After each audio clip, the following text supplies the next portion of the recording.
سورہ انعام کی آیت نمبر 151 ہے۔ اللہ جل شانہ نے ارشاد فرمایا قل تعالوا اتل ما حرم ربکم علیکم الا تشرکوا بہ شیئا۔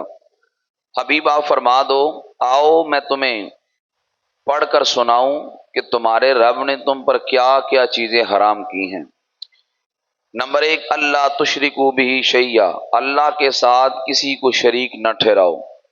اللہ تعالیٰ کے ساتھ شریک ٹھہرانا یہ حرام ہے۔ تم اللہ کے ساتھ کسی کو شریک نہ ٹھہراؤ۔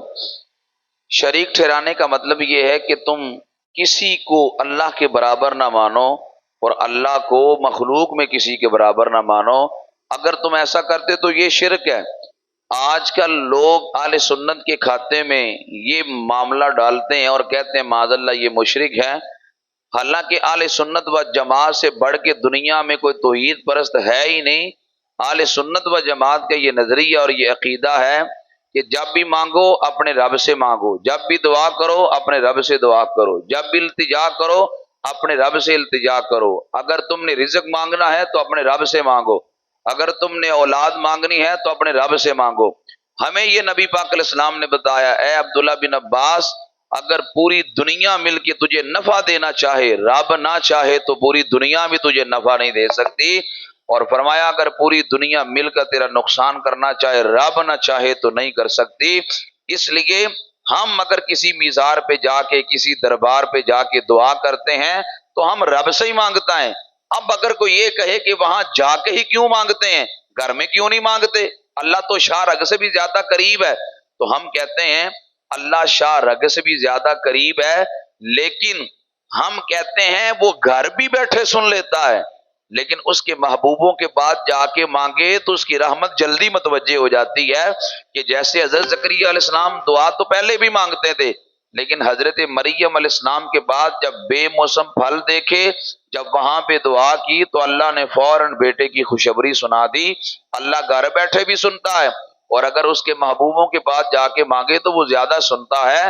اس لیے یہ جو لوگ اہل سنت کے کھاتے میں معاملہ ڈالتے ہیں کہ ہندوؤں میں اور مسلمانوں میں کوئی فرق نہیں ہے، کہ وہ کھڑے کی کرتے ہیں اور یہ لیٹے کی کرتے ہیں، ہم ببانگ توغل یہ اعلان کر رہے ہیں ہم کسی کی پوجا نہیں کرتے، ہم اگر عبادت کرتے ہیں تو سچے خدا کی عبادت کرتے ہیں، وہ وحدہ لا شریک ہے، اس کے سوا کوئی عبادت کے لائق نہیں ہے۔